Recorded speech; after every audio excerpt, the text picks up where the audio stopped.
Alrighty. Well, first off, it's nice to meet you guys, Chris and Jim. Nice to meet you. My name's Jeremiah, in case you didn't know that already. But I hear you guys are developing some sort of game. Yeah. So we've launched a game called TerraClash on Kickstarter. So it's a roguelite deck building and dice game for 1 to 6 players. So it's been in the works for about, I think, 4 years. Jim, is it now? Yeah, 4 years. Probably end of COVID. Yeah, creating your ideas, creating your monsters, and then kind of we bumped heads, and then this has spawned. This has spawned 4 years later. Yeah. Honestly, like that's a pretty solid effort for 4 years. I've dabbled in the game design space for a bit myself, and oh boy, time is not a commodity that there's a lot of. While trying to adult as well. While trying to survive. What's that? Responsibilities. Yeah, that's one of the games. That's one of the games. It's not a problem. It's a profession. Yeah. All right. To get there, What made you want to design this? Like, what kind of brought that spark that led to you guys sort of developing this? I've had a bit of a squiz across both the Kickstarter and the website, and it looks there's so much to it. What was the spark that started that? Cheers, man. Yes. Well, as a kid, I've always wanted to make a game, and that was gonna originally I thought, oh, it'll be like a video game, and then I went to uni and I massively failed at learning programming, and nearly failed the second year. I had to do 4 resits, scraped by with a Desmond Tutu, and I thought, that's Desmond Tutu. Too much. So I mean, I've always loved illustration. Done doing that as a kid, like drawing Sonic the Hedgehog a lot, and then later on Final Fantasy characters. And I just wanted to create something. So I kind of started making this quite big idea, and then I met Jim, and Jim's got a far broader knowledge of games in general. So he came on and he simplified it, and it went from there on there. So yeah, I don't know if you have anything to add to that, Jim, on the journey of it. So I think I've said this before, might get a bit boring for Chris now, but I really like how he thinks. I really like how he thinks and how he creates these monsters. So I've liked art, but he's got a bit more of a finer touch when it comes to using Adobe and hand drawing ideas and putting it to paper. So I've played a lot of board games, but I've never known how to structure it. But Chris has made a really nice scaffold with all his different creatures and his characters. And then I've just been able to kind of magpie aspects of different board games and try and combine them together. And TerraClash has been formed, I feel, from that experience. So for me, I think I've just played so many board games in different environments. I just wanted to create something unique, really. Something different, which I think we have here. Yeah, that honestly, that resonates with me a lot. Well, that actually moves straight on to my next question really easily. So, do you have any specific things you drew inspiration from? Any big points that kind of inspired you on either the mechanical design, the visual design, or, as you said, you kind of like borrowed aspects and ideas from? So for myself, there's a game called Munchkin where... yeah, I know. That's close to my heart. Yeah, that's one of the first games I played and trialed, which I can't find anyone to play with locally, which is so frustrating. But there we go. So I like the aspect. We'll do something online. I'll be a guy there. Nice. So I like the aspect that you can make the monster bigger for your opponent, and your opponent can make it worse, so people can help you. We haven't got the creature enlarging aspect for us, but we've got the cooperation side of that, where players can go, I'll help you, but it's going to cost either victory points or items. So there'll be a cost benefit there or an IOU later down the line. So taking that aspect, there's a game called Castle where you are locked up in a dungeon. It's like a card role-playing game. You all have to get out together as a party.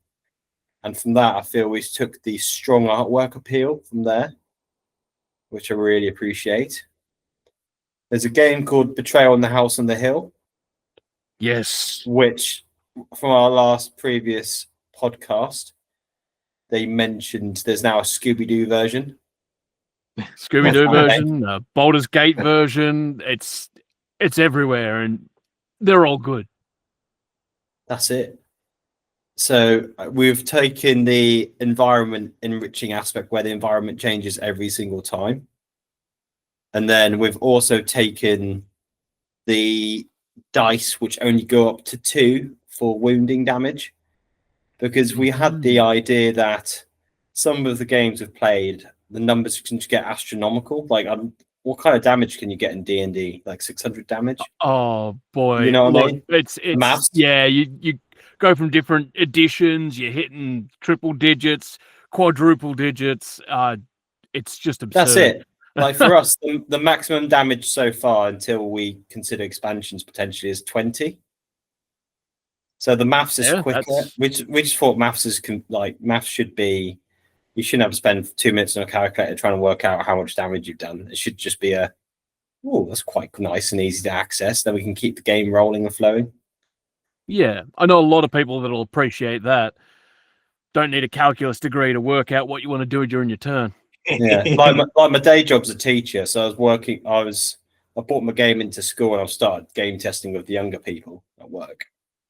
And we managed to nearly kill the bull dragon before they had to go to the last lesson, which was really frustrating. With 2 young people and myself. I was like, that creature's a beast. Yeah, there's 3 of us, and these 2 12-year-olds. And we were just like, nearly killed it, but the bell's about to go, so you better pack away and rush around like a head's chicken. So that was really good fun. But that, if I can play it with 2 young people, it just means how accessible it is. But they got really excited, and they just learned about the game for 5 minutes. So they've made it accessible. Although they found it perilous, like they were losing damage and health like no tomorrow. But this could work if we have to work together. So that was great for me to see today. Yeah, there's a lot. Sorry, yeah. No, that's right. You go. I was just saying about all the various inspiration from various games that have been played, and I think the starting idea came from D&D itself, where a few others were in a campaign, but because people got kids and stuff, it was like every session was getting cancelled. I think we're still on Minds of Fandolin on after 2 years. No. So it's like we really enjoy that, but I wanted to create something that was kind of like a micro campaign like D&D. Where the cards themselves dictate the rules, and you can role play if you like. If you want to create your own story behind it, we've kept the characters quite vague, a bit like in Talisman. Instead of having a name, it'll be like the warrior or something. So you can put your own mark on it, and we've got a long campaign mode as well, where you can turn it into scenarios over along the campaign. We've got a little character sheet. But there's that bit that I wanted to make it kind of compact D&D session that you can get done in 2 hours. And have some fun and be creative as well. And just playing games as a kid, like all the Final Fantasy series, Vagrant Story, all these cool games. They kind of what mechanics work for them, and not kind of replicate them, but draw some inspiration on how to do that. So I think because it's very turn-based in combat, a bit like you would have in Final Fantasy, we're taking a turn after each other in one go.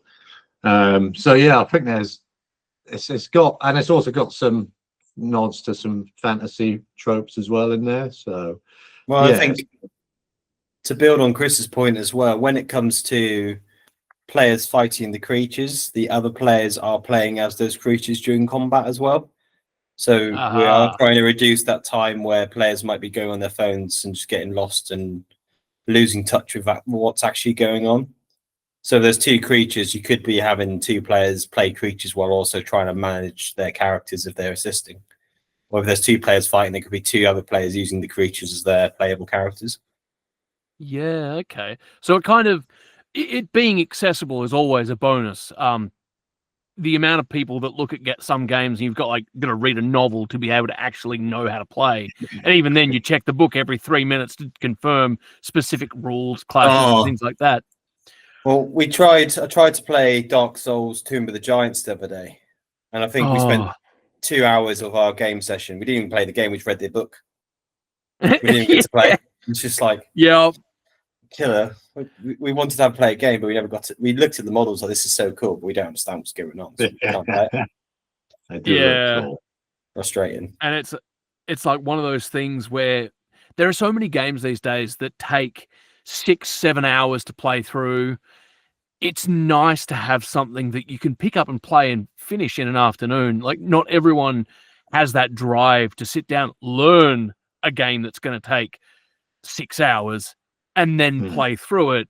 And that first game is always rough just because people, are learning the rules. It takes longer, and then no one wants to play it again because they've just spent nearly 8 hours trying to learn and play this game, and it hasn't been that great. So having it so it's both accessible, easier to pick up, and not particularly time consuming is a really good design idea, especially when you've got the option for something longer if people want it. Kind of helps people get what they're after from it. Indeed. I was going to say from the last podcast of Game Talk about a week or two ago, I've actually managed to beat this game on single player at last. Nice. So I'm guessing it's a bit more difficult with one person. Well, you can scale up or down, or there's a normal mode and there's hard mode. So normal mode is survive, get to 8 winning tokens, and then beat a level 3 creature by yourself, which can be something with 18 health, 4 defense, 5 attack, no weaknesses, and can regenerate its health. So you've got to be playing the game for a while to get to that stage. Right, or hard mode is you've got a round limit to get to the end of the goal. 20 turns. Okay. And if you get to 20 turns, you're done. Which could also factor in your healing, your recovery, your shenanigans. So it's just race against the clock. To rest for a go, or do you risk it and play out? There's a lot of risk and reward to different elements from the player trading, the alliances and stuff. So I'm excited. Sorry, I'm excited to see how the gambler. So we've got a new character coming out for when we hit our stretch target, which is all about playing with RNG, which I'm quite excited to give a go soon, to be honest. Nice. Yeah, it's all about RNG and maxing out dice rolls rather than equipment. So it's actually quite exciting to see how that plays out. Yeah, playing with the RNG is always something that adds extra elements to the game. Obviously, a bit of extra balancing content as well, but once you get that down square, that's a good addition. A bit of variation. Indeed. All right. He doesn't have a wild card. Exactly. Got to have something to mix it up. One of the other questions I had, I was looking over the cards on the website, and honestly, we've already kind of touched a little on the art style and things like that, but it is such a charming art style. It's so colorful and vibrant, yet it embodies this. I don't know. There's something about it. I look at it and it reminds me of just fun times that I had when I was a kid. Is there any particular sort of process that you went through when building the actual design of it? Did you do that yourself, or did you end up getting someone else's sort of outside input on the formation of the art, or potentially even commissioning help to go through certain aspects of it? Yeah, so I've created all those in Adobe Illustrator. So I'm not like because my imagination's a bit out there, so this kind of came into place over time. Because before this, I've made some mental health books for children, and that had a very similar style. I like the simplicity of it. So I mean, I really like the kind of high fantasy art that you see on D&D boxes or like Magic the Gathering. I always thought I don't have the talent to create something of that level. But whereas this, I found a style which still embodies features of that high fantasy art, but yeah, in a way for a broader range of people. So younger people will like it, and older people too. It's like kind of like similar to South Park, really. It's a simple art style that crosses generations now. And the bonus of this art style is that we can easily scale for expansion. So hopefully the Kickstarter goes well. Like we've already started working on designs for expansions, but we can quickly do those. And yeah, I didn't use any AI at all. But the first iterations were a bit more complex, and and they were nice, complex. Yeah, that's a good way of saying it. But there's a few pictures from before. And it's just a style I really like doing as well. It's kind of like with that gambler character, it's like fun making each new one, so I don't think it'll ever get boring. Yeah, so that was kind of how it came to be, really. Nice. I personally, I think like looking over them, like I said, I really enjoy the art style, but can I say the names of the cards? I mean, they're on the website, so I would assume so, but I want to check first, just so I don't. I could get my box. It's just around the corner and get some characters and cards out. Yeah, I was going to say, because I'm having a bit of a squiz over what's on the website. Like the battle rat, the art for that is he's one of my favorite. Incredible. Yeah, cheers. Yeah, I got a friend who he really likes the battle rat. So for a few of my mates who've helped play test it, I've gotten some t-shirts done with their favourite characters. So he's gone for the battle rat. Definitely and it's got a cool mechanic. No inspiration from Warhammer Fantasy or anything there. No, nothing at all. But it's like a cool mechanic with the poison healing, which gives you something a bit different, where the others don't rely on like ailments or anything like this. Where this kind of turns someone on his head and gives another kind of completely different class to the other ones. Like you got your classic warrior, which is just tanky and hard hitting, quite like the simplest class to play. And then you've got your assassin, which relies on getting a critical hit, but you can kill a creature in one go if you're lucky enough to get that. And I think you need to get a certain type of wound dice after. So there's a good range of creatures on there. I think who's yours favourite's the battle rat as well, isn't it? I like the battle rat, but I like the slick design of the unlit. He's very clean. Yeah, I was just looking at that one. He looked like holding the mask. What's his sort of shtick? Let's have a look. Hold on. Look at these big cards. He's got the assassin-y guy. The unlit. So his shtick is meant to be, or proper assassinate, if his quota is met, or his abilities, then you can take out a player in one go. Yes. High risk glass cannon. Very weak, but can just absolutely mess up a player if successful. Which you can get on a roll 5, which is incredible, really. Yeah, goddamn. Yeah, so you can kill a person if you hit a 5. So a 6, if you roll it, is critical damage anyway. So like a nat 20, so double down your damage regardless. But then you can roll 5 zeros and get no damage anyway. So the risk is so funny. He's squishy. Squishy little thing. Yeah, squishy but brutal. Yeah. And you have to match. Yeah, the wounds have to match if you roll it to destroy. That's why he's got such a weak attack die number. So it's a bit of Then you've got your relics, which you can find in the game, which we've tried to make balanced, where there's only one relic in each deck for each character. And at the beginning of the game, they're removed, so no one can just be absolutely broken from the beginning. Right, then right. you Nice. later. Yeah, so we've tried to be considerate and tried to make it so you can't just break the game from turn one. Otherwise, Nice. Yeah, it's that you get to the point in some games, some particular TCGs where the game is decided by halfway through the first player's turn, and that's not fun for anyone. yeah. But then also you got your monk who just uses no items at all and gets buffs for being handless. It's quite nice. Yeah, monk's my favourite. I was that in FF14 and 11, so that's what I want to. That's it. And then you got your classic warrior, man.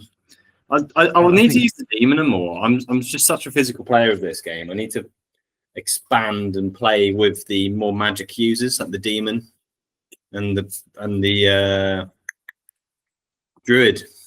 Demon reminds me, did you guys ever play Tekken? Yeah. Yes. Yeah. He reminds me a bit like Yoshimitsu, where he kind of hurts himself with the seppuku to hurt his opponents. We do love a little bit of leech through. That's cool, though. Yeah, it's good fun. Hard one to master. Does he come with the high pitched sound bites as well? Yeah. Yeah.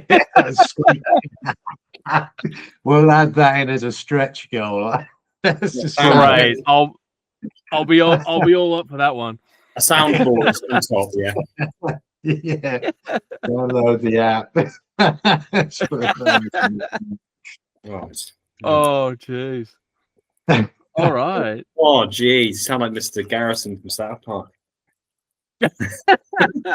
Oh, boy, that's not something I want to do. Oh. Yeah. All right. Too much fun, boys. Too much fun. Yeah. Oh, man. I do a lot of voices for work. So I often end up bouncing between different things, and it's a whole thing sometimes. I just forget to turn it off. But yeah. So we've already kind of touched on some of the unique mechanics of the game, like what sort of each of the characters is different, how you sort of play through, how combat works. But one of the things that I wanted to sort of ask, and obviously like it's clearly different looking at it, but what would you guys say is the biggest thing that sets it apart from other deck builders and games that you've played before? What makes it stand out from the crowd? What's its biggest selling point that you'd say? Do you want that one? Just asking the easy questions here. Yeah, sorry. What makes it stand out? The mechanics, man. I think because you know more board games, so I think for me it's versatility in the sense that you can either play it over a few weeks or you can play it in one game. Like I think there's D&D, but I can't think of any other board games in which you could set up a multi-session experience.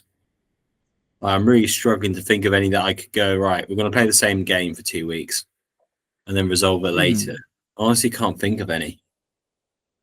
Yeah, I think I know of a couple of small ones, but most of them are like based on TTRPG, like the Pathfinder board game and stuff like that. Obviously not including Risk that you need to set up for like 3 to 4 weeks to finish a game. Blimey, yeah. Or Monopoly. Yeah. Oh, God. Don't get me started on Monopoly. Yeah. I've played that in years, man. No, that's really interesting. Like I as I said before, I appreciate it when games are accessible and they're kind of designed with ease of access in mind, both for player involvement, but also the time it takes. I appreciate it when games respect your time instead of expecting you to spend, half a dozen hours to enjoy what you've got. Some of the best times I've had are games that, you pick up and play for 20 minutes and then you do it again, or you go through and you kind of like change it up a bit. You mix it up, you change what cards you're using, things like that. So I think that's a really good sort of selling point in both the adaptability and the accessibility of the game. Yeah, for sure. And we want to hopefully create kind of like booster packs and stuff, so you don't have to buy like a full expansion. Like you can get like smaller set of 10 weapon cards or something. So we want, there's a lot of like bigger games you have to buy set expansions, but because as a deck builder we can kind of turn it into a collectible as well. And I think scope for characters, we can have so many different characters, and we want to hear like from the community and stuff what type of characters they want to see. We've got an idea for the stretch goal character after the gambler one, which is going to be a tree spirit, which I've already done the design for, which is quite cool. So just trying to think of mechanics for that. Just want to make something that's a bit out there as well. It doesn't take itself too seriously. Not on the Kickstarter, we've gone for like a ye olde medieval like comedy kind of thing, but the game itself can be quite punishing. Like when I did the first play test with a group of people, one guy was about to win by getting the most Terra coins, and then he had I think it was a summoning lamp, so you can summon a creature instead of leaving it down to chance whether you get a creature or item, and then it goes to the next person. So if you beat a creature, then you get your Terra coins. So he played a summoning lamp and he drew a level 1 Wraith. So it all looked in the bag for him. And then the Wraith rolled a crit 6 on his first go and killed him. Oh, no. Nothing certain. Nothing is certain. I love that. You can have as much skill as you want, but... Yeah, there's still a bit of luck involved. An element of luck. It helps keep things fresh. Yeah, absolutely. Like I think like with some games you can go too much luck based where you don't feel any control of the strategy, and then if you go the other way, it's like you can kind of monopolize people out of the game with just purely good decks. Whereas I think this is the middle ground where you can get all the best items, but if you roll something bad, you're going to get done for it. But it increases your probabilities of surviving worse rolls, which is pretty cool. Yeah, it's a good way to sort of help balance things while keeping it new and different. Yeah, and I think as we've played tests, there's only been minor tweaks, so the balancing's been quite good. But that's been the most daunting thing, is coming up with all these cards and then thinking, oh no, we've got to make sure that these all make sense together. Yeah. So there's some that was a bit overpowered. I think originally the Druid's relic weapon, which allowed it to heal itself for free, kind of put it in a defense loop where it could just soak up damage and then have really slow battles where you just roll like low damage, but it will finish eventually. But so that was a bit broken. So things like that we've scaled back. When someone said, oh, something in the game's easy, then the next time I'll just change the rules and made it horrible for them. Reactive balancing. Yeah. So it's been good, and we've introduced various mechanics completely from the back of play testing. So me and Jim play tested with a couple of others. One of the guys said like there's no real finale to it. So originally it was just like get 8 Terra coins and then the game ends. Just so a bit like a tan in that way. Yeah. So where we wanted to ask that feedback is like, how do we bookend the game? It's like, oh, you face a champion, which is another character card which hasn't been played. You have to, the person with 8 Terra coins has to go on to battle that. The twist is that everyone else in the game kind of controls that character card like a democracy with like decide, and they can equip it with items they've got. Because if they beat the challenger, then they've got a chance to get 8 Terra coins and then face it. So it's a bit like Talisman, where you get to the middle zone and have to fight a boss in there, which is giving it another level. It's a cool way to do it, because especially if one player gets to the end and then everyone else gears up the champion, they're going to still have to deal with that champion later on. So it's a matter of how much do they gear it up? Do they sort of balance back? Do they give it some items that they might be better against? It adds a lot of extra strategic depth to it. That's actually really cool. I like that. Yeah, we were pleased with that one, and it's nice to hear that off the back of feedback of kind of someone who's we're just there to play test it, and something we would have missed really, because you can look at your project so many times and you can get blindness to it, and sometimes you want to rush it out and stuff, but it's like, no, let's take our time with it and learn from people who are playing it. And that's I guess, I mean, I'm just saying this because it's the first game we've done. I guess that's how you make a fun game, by hearing what the players have to say about it. Honestly, it's such an important part of game design, is just listening to feedback and constructive criticism and building on it. So the fact that you guys have already clearly done that several times and you've been open to it, that's an excellent sign just in general. So it's a good way to start, and it's a good way to continue. Yeah. Hopefully it will continue. It's I mean, we got picked as a project we love on Kickstarter, which is pretty cool. Nice. So yeah, we're kind of just muddling our way through it because it's new territory for Jim and I. The first venture, really. Yeah. But it's definitely a learning curve every day. Like, because my main job's not marketing, and it's opened me up to new challenges where it's like, oh, how to think of this logically, like how can it play out in different scenarios and stuff, and but also I guess being kind to yourself, that perfection is an impossibility and you've got to launch it at some time, and it's like, how can we get out there and also keep learning that from it after launch, and creating rule changes. I guess there's always room, like game companies always launching new editions, aren't they? Like Games Workshop and stuff. So it's like, don't worry about getting things 100%, because the biggest game creators don't do it like that anyway. They just kind of put it out there and learn from it, which takes the pressure off a bit. Yeah, you've really got to get that balance of you being happy with it as the creators, and the people you're showing it to saying that it's great.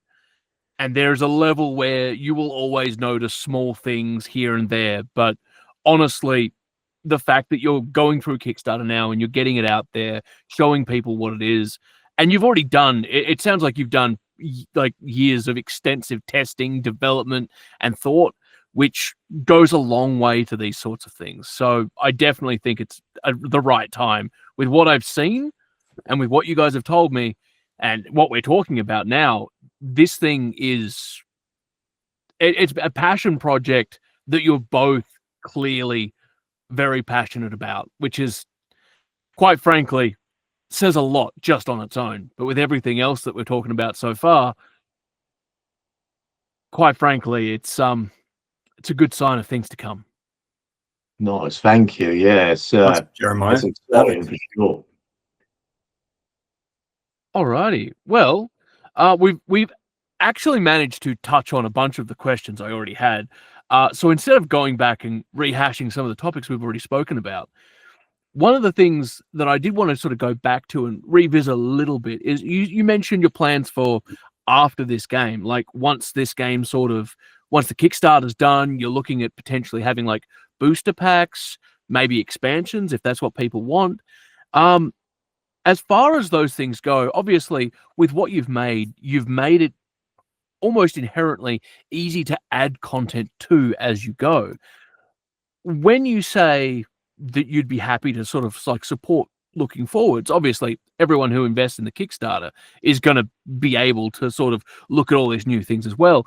Do you have a particular means of sort of getting that out there? Is it all going to be done through the Kickstarter, like before it's done?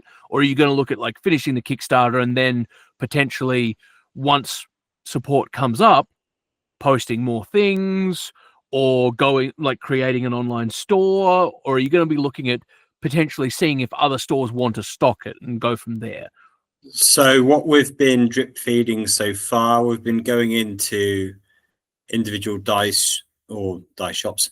We've been going to game shops and already kind of pre-launching and having those conversations, in which game shops have been really open-eared to hearing from independent game designers like ourselves, which has been really refreshing. So some of those are already trying to pre-order boxes ready for when we launch from Kickstarter.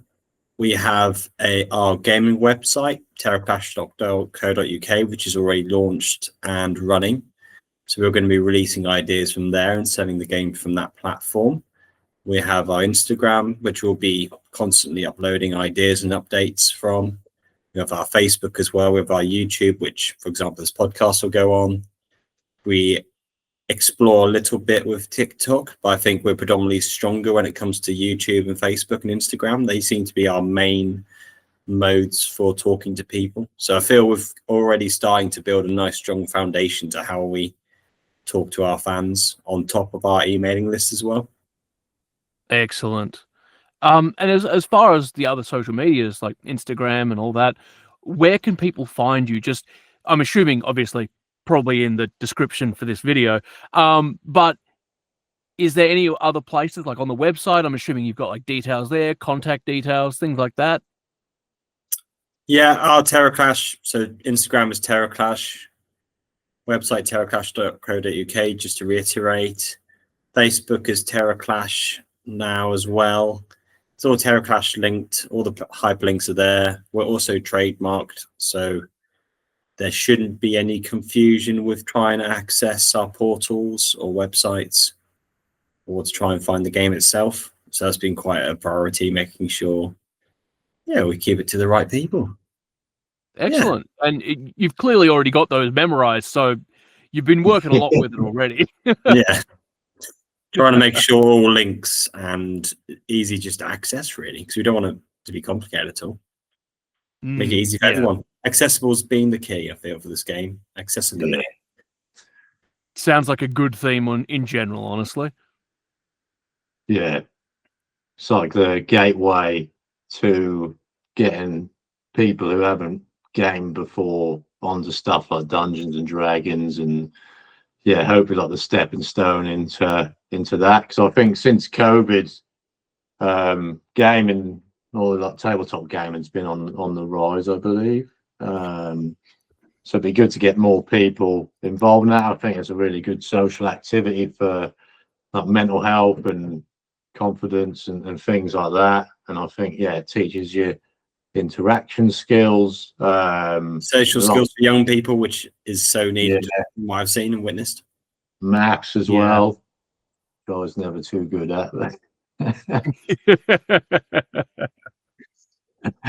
Excellent. So it's been I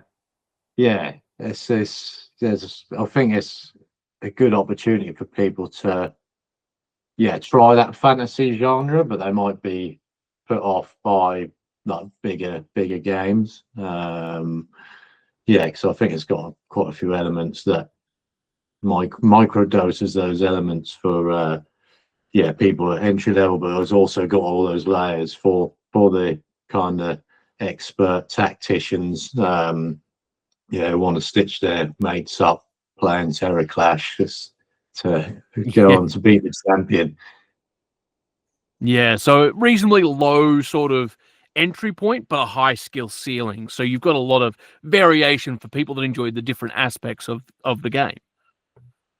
Yeah, absolutely. And as well as like the competitive mode where you kind of make flimsy alliances and backstab each other, we've put in a team mode as well. So that's a bit more user friendly, where you help each other out. Like you can either have a team of you against the board, like a party of 4 or something, or you can have up 2v2. So there's that makes it a bit easier because you've got someone you can bounce ideas off. Like I know with Dungeons and Dragons, I always find it easier when another member of the party starts talking about something. And I saw a funny clip actually a few weeks ago about there's a party and the dungeon master's asked them to do something. They all just keep looking at the party leaders.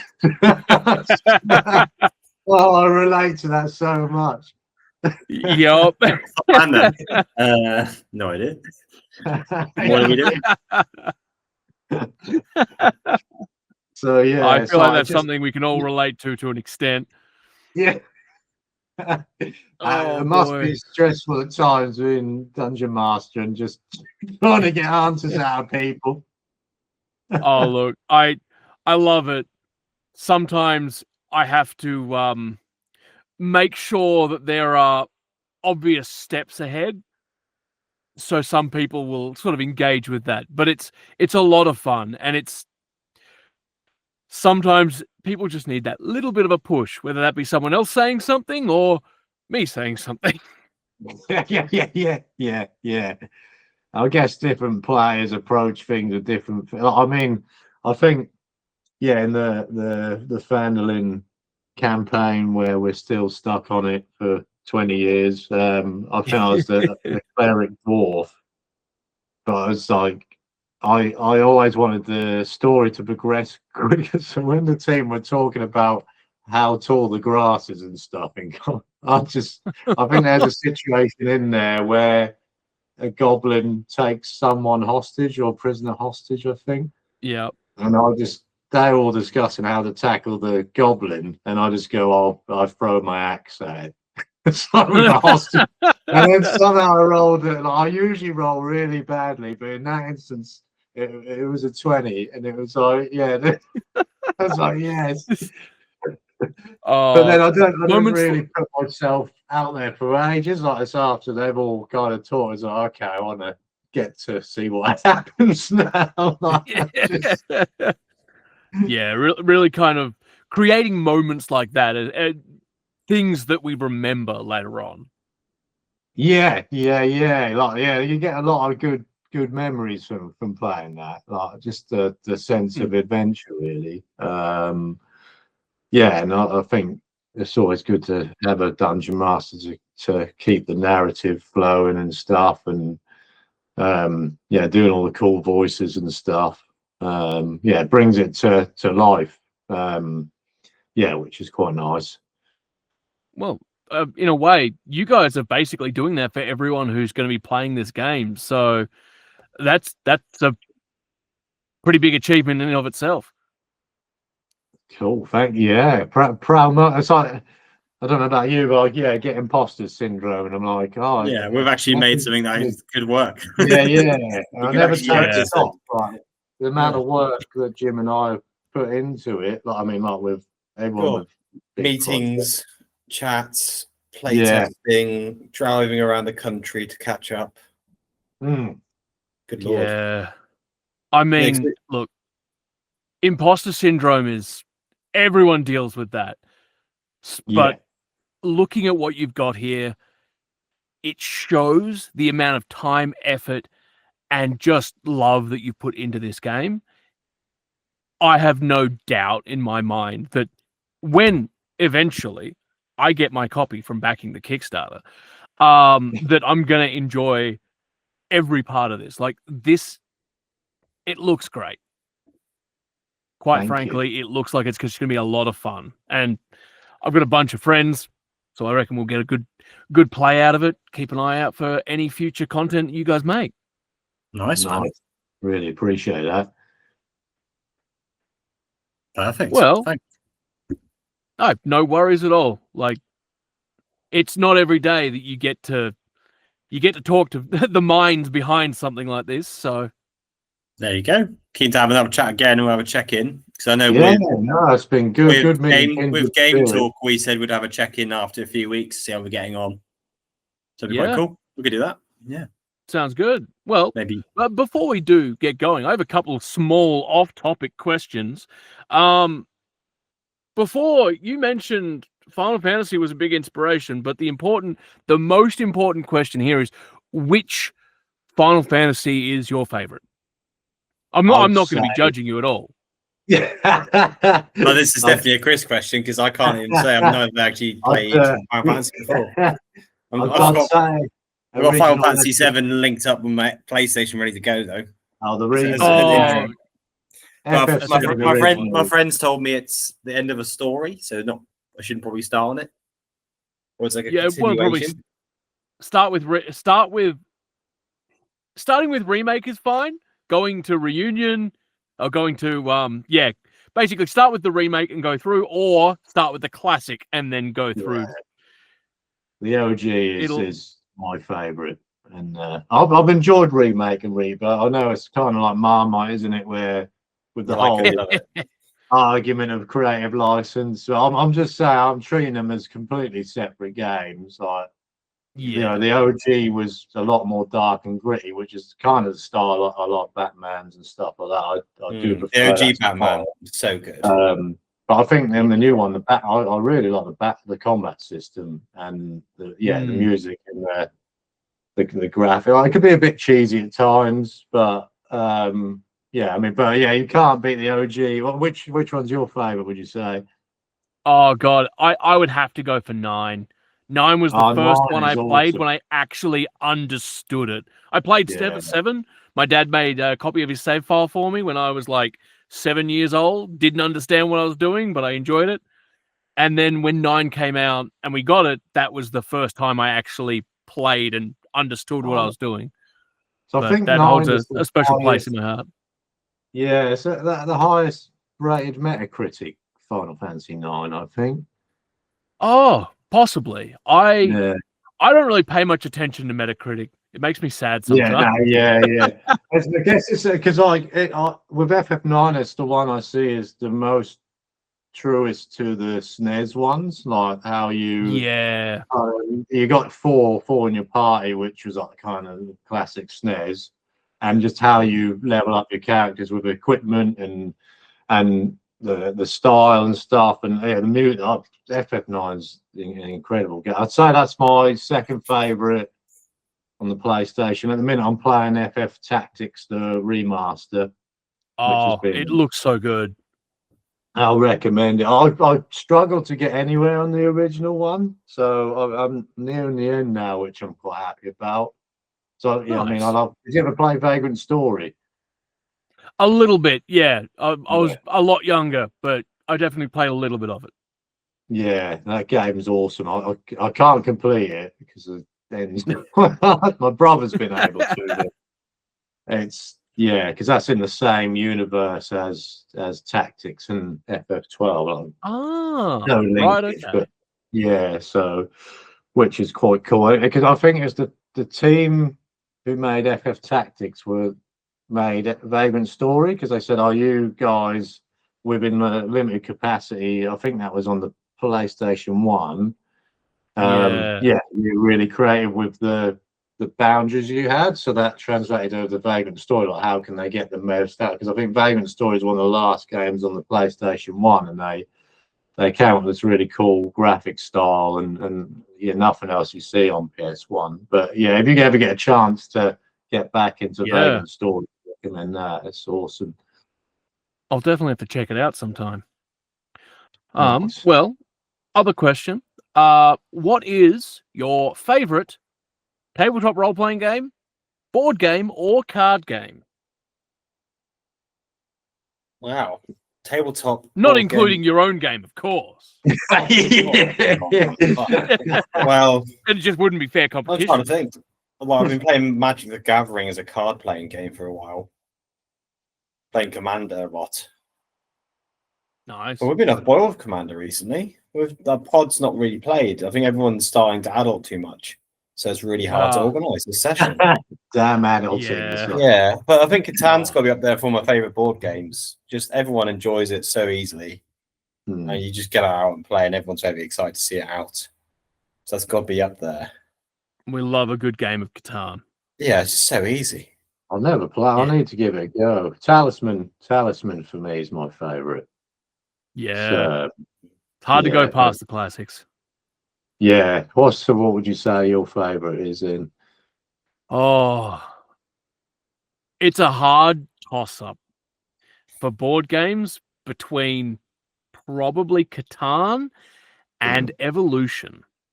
Never played Evolution. Own a copy. On the list.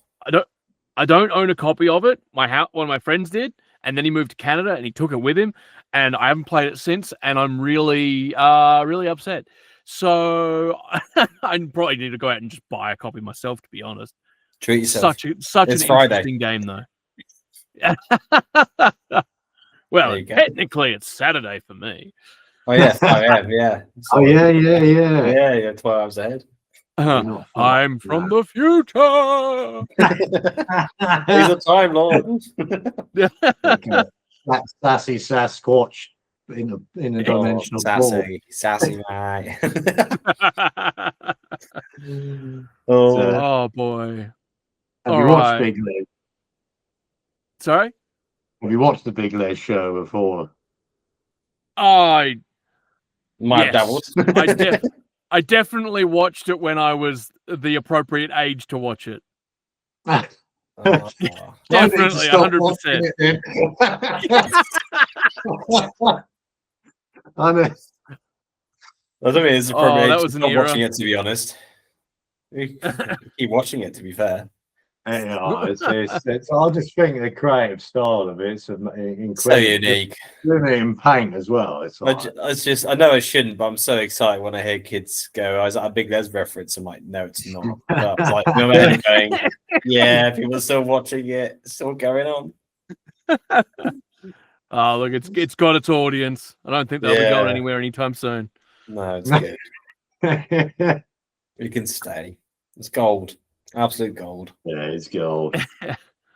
All right. Well, final question. If you could pick an ideal group just of people you would like to introduce to TerraClash, anyone that exists at any point in time, alive and dead, who would you choose and why? Oh, that's a good Alive or dead? Famous or infamous or someone that isn't either? No. Cool. Just sit down for a board game night and play it with them. Who I'd want to invite round? It's like your ideal dinner party, isn't it? Is that a question? Who would you invite to a dinner party? I might go travel back to the inventors of chess and say, try this. Invite inventors of chess. It's a course of gaming history. Can you get TerraClash tournaments on the telly? The Queen's Gambit is all about TerraClash. You like moving pieces slowly across a board? How about this? The Terra's Gambit. There you go. The Terra's Gambit. The Terra's Gambit. Oh, there's so many people, isn't there? Oh. God. I think Ryan Reynolds would be quite funny to play with. He'd just try and break it and make it a joke. That'd be cool. I mean, yeah. That'd be immense. It'd be entertaining. Are you not entertained? Yeah. God. I think Stephen Fry would be a hell of a laugh. Yep. And then there is another comedian, Sean Locke, rest in peace. God, it'd be great. It'd just be a constant wind-up merchant, I think. It just will wind you up. And it'd just gaslight you. And it'd be really entertaining. And you'd be laughing from the sides. You wouldn't even be able to play the game. Win by default when you like. Yeah, it's like, just you win. It's like, you win. Just keep laughing. Yeah, Sean Locke, Ryan Reynolds, Stephen Fry would be a hell of a lineup. Just a full-play game. Yeah. Chris, how about you, Chris? Oh, maybe anyone. Who would I introduce it to? I'd probably introduce it to maybe Hideo Kojima, who did the Metal Gear Solid frame just to get his thoughts on. Wow. Because I think he's one of the. He likes throwing curveballs at games, doesn't he? Does he do the Resident Evils as well? No, not the Resident Evils. No, he's it's Death Stranding. That's it. Yeah. With Norman Reedus. Norman Reedus. Yeah, I think the most eccentric postman ever. Yeah, I think PT just got re-released, so I'm not sure what's happening with that. We might luck out and get it, but okay. Because Because Yeah. I've been playing. It's a demo game. I mean, I'm rubbish with horror games. I like I've been playing Silent Hill as a kid, but I don't Yeah. get very far because I get really scared. Like me and my mate, we tried playing Outlast a few years ago. Oh We my ended up lord, yeah. watching it on YouTube. What a It game. was like, this is too scary. But like, I tried to Jumping in do the the deep Silent end. Hill. Because I like the Silent Hill universe. On horror games, I usually read up on what the story is and stuff like. Yeah. Not to frighten myself. I think there's some cool concepts in there. And yeah, I just meant because you walk around the house, don't you, on the demo, and then Yeah. as Yeah. you go Like a around, I loop. didn't get the jump scares. I was like, no, the atmosphere is just. If it's, I know it's a good horror game if I refuse to play. Yeah, So- give us our cozy characters. yeah. Yup. Oh, just Oh god. yeah. All right. It's Well, been a good session. yeah. No, it's been enjoyable. Honestly, if you guys ever want to chat again, feel free to reach out. But yeah, is there anything you'd like to say, either to me or anyone else that's listening here? I think Sure. it's probably just worth considering that we are a two-man band to have created all this. Granted, our colleague Alex has joined us in the past month, maybe two. Potentially, Chris. How long has Alex joined our team for? Yeah, last couple of months. Yeah, this has been. Yeah, I think that's a main because we've had some consideration from backers going. We have set quite a steep challenge, but I think as we are such a small team, every penny will go really far when it comes to creating this and getting this out to the public. I think it's really worth considering.